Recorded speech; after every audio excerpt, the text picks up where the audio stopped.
Dor, calor, vermelhidão nas pernas, além do cansaço, do inchaço, né?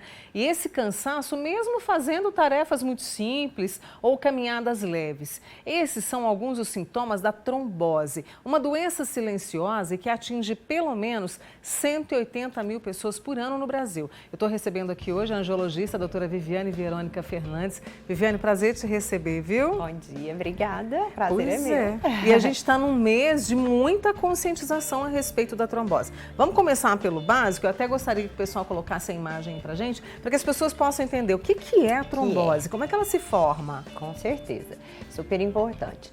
A trombose, no caso, ela é a formação do coágulo, no caso o trombo, né, dentro do vaso.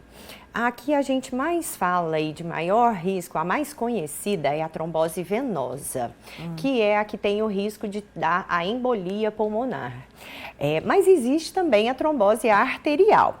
Hoje, o que a gente mais tenta conscientizar por conta de questão de hábitos, né, seria a trombose venosa, para que a pessoa exercite, tome cuidado em relação aos fatores de risco, porque isso está muito relacionado aos hábitos de vida. Então, são coisas que a pessoa pode mudar para prevenir a trombose venosa. A trombose arterial, às vezes, ela está mais relacionada com o cigarro, né, com algumas outras coisas, mas essa que a gente pode mesmo mudar o estilo de vida e diminuir o aparecimento dela é a trombose venosa. Traz pra gente os fatores de risco que muitas pessoas às vezes confundem. Quais são eles, né? Um deles que eu acabei de falar que interfere na arterial é o próprio tabagismo. Aumenta bastante o risco de trombose. A obesidade, que o aumento do peso pode também interferir. Uma pessoa acamada, que fica longos períodos na cama, ou seja, pós-operatório, acabou de passar por uma cirurgia, cirurgias ortopédicas, que fazem com que a pessoa diminua a mobilidade, aumenta muito o risco de trombose. Vamos falar assim de outros fatores que às vezes podem influenciar no dia a dia. Tem fatores genéticos, que são as trombofilias, que aí esses precisam de uma investigação mais detalhada com exames, mas esses do dia a dia estão relacionados com sedentarismo, às vezes o modo de vida. Então, a pessoa que se movimenta, a pessoa que faz exercício, né, que está sempre ativa, ela diminui bastante. E um interessante, hidratação, porque às vezes o desidratar pode predispor a trombose. Entendi. Então é aquele recadinho, né? Vamos caprichar na hidratação, ainda mais agora com esse calor, então, né? Esse calorão que a gente está vivendo, essa onda intensa de calor no país inteiro praticamente, né? Isso pode interferir quando se trata de trombose, com todos esses fatores? Se a gente for nessa linha de raciocínio, né? Quando a gente soma vários fatores de risco, nós estamos elevando o nível de trombose. Então, se a gente pega uma pessoa sedentária, que nesse momento de intenso calor, em que a pessoa perde líquido com facilidade, ela também desidrata e não absorve, né? Não faz a hidratação oral adequada. Então, aí você vai somando fatores de risco. Você pega a pessoa que está mais quieta, sem movimentar, desidratada, e aí, se ela fica longos períodos acamada, então, você vai somando esses fatores, se aumenta bastante o risco. Eu falei que é uma doença silenciosa, mas ela tem esses sintomas vêm já como alerta? Sim. Ou são sintomas que a pessoa vem percebendo ao longo dos dias? Existem casos em que os sintomas eles são muito pequenos. Às vezes, assim, a pessoa, quando ele acomete uma veia que ela é um pouco menor, às vezes a pessoa sente uma dor empontada em determinado local e isso às vezes pode passar despercebido. Então, entendi. É uma dor que não é tão importante. Quando às vezes acometem veias maiores, mais centrais, a obstrução, ao ser tão importante, ela vai causar um edema importante, um edema assimétrico, que você vê que uma perna está muito diferente da outra. Que é um inchaço, né? Exato, fica um inchaço importante. Pode acontecer de ficar arroxeada, porque como o fluxo está obstruído, o sangue venoso, ele é um sangue mais escuro, é o sangue sujo, né? Que volta para ser limpo no pulmão. Então, ele às vezes deixa a perna mais arroxeada. Esses são sintomas muito claros, que é muito evidente. Quando você vê, a panturrilha, a gente fala que está emplastada, que ela está endurecida, é muito característico. Então, esses sintomas, assim, fica mais claro de fazer a pessoa procurar ajuda. O que a gente, às vezes, tem que orientar são aqueles casos, às vezes, que pega uma veinha menor, que o sintoma ele é mais sutil. Entendi. Então, às vezes, é uma dorzinha empontada que fica ali incomodando o tempo inteiro. E aí, na hora que a gente vai investigar, através do Doppler, que a gente faz o ultrassom, aí lá a gente consegue evidenciar o coágulo.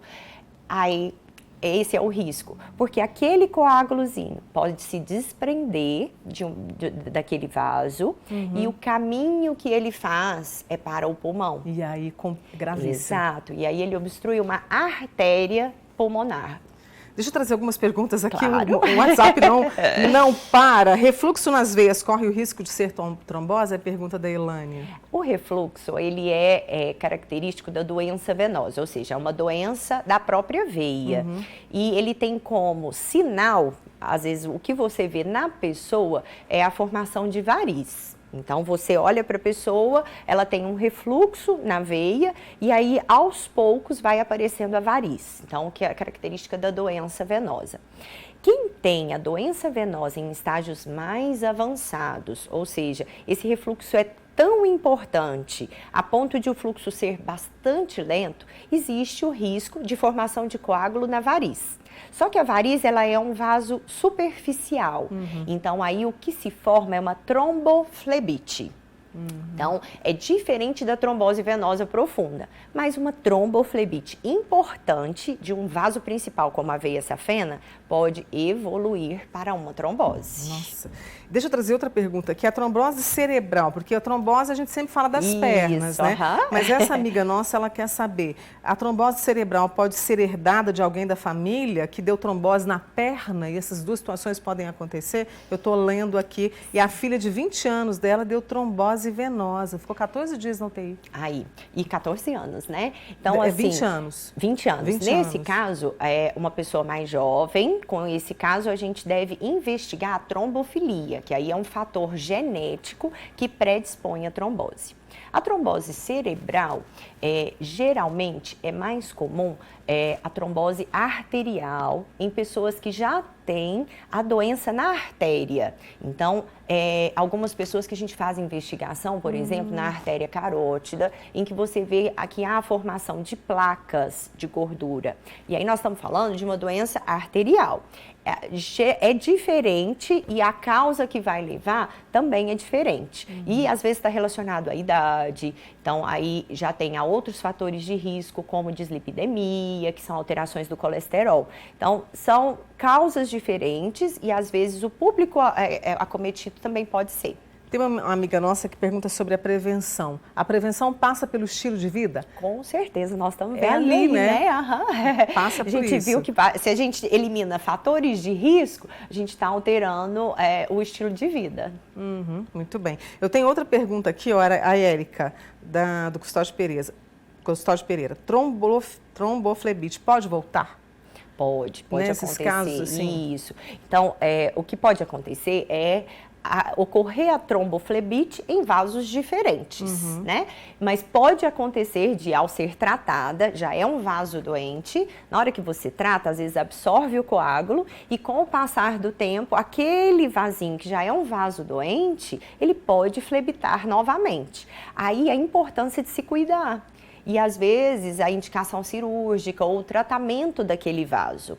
Porque aquele vaso já é um vaso que adoece com facilidade. Então aí a gente indica o tratamento. Às vezes a indicação cirúrgica é a retirada do vaso, né? Para que o vaso não adoeça novamente, não cause uma tromboflebite. E aí os cuidados do tratamento, né, sem ser o cirúrgico, envolvem o quê? O que a gente chama de tratamento clínico. Entendo. E que a gente orienta. Para mim, a atividade física é uma das primeiras, porque ela protege, é uma forma que a pessoa consegue, ao fortalecer a musculatura da panturrilha, melhora o retorno venoso e nessa imagem aí que a gente vê, você vê que você melhora o fluxo do sangue. Então, atividade física. A meia de compressão, para a pessoa que tem esses vários fatores de risco, quando ela vai viajar, fazer uma viagem longa, ficar longos períodos, né? Às vezes na mesma posição, a meia de compressão, ela faz isso, ela comprime externamente e melhora esse fluxo, melhora o retorno venoso. Aplicações. A hidratação.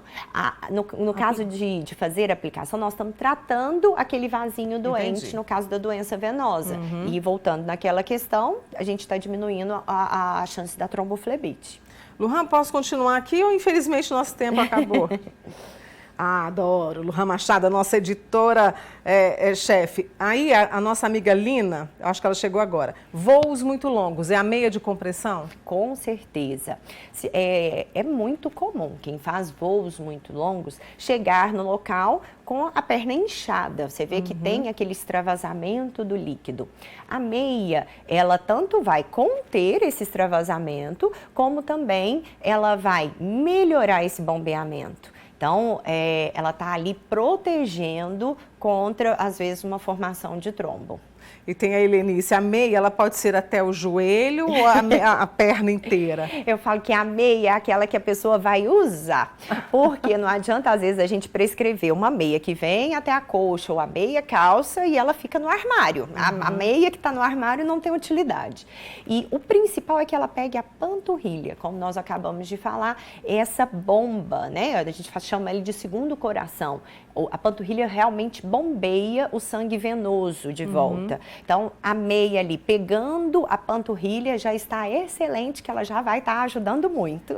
Viviane, a incidência, mais em mulheres?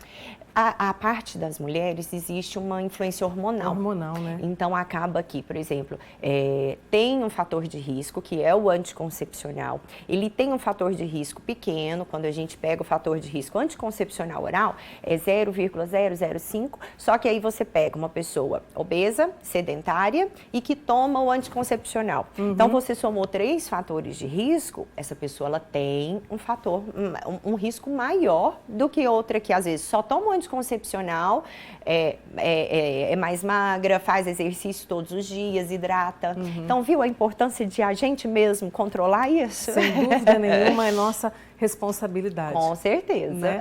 Viviane, obrigada mais uma vez por esclarecer de forma tão clara, né? Mais sobre a trombose. Obrigada, viu? Eu que agradeço o convite. Boa semana para você, um beijo na família, tá? Obrigada.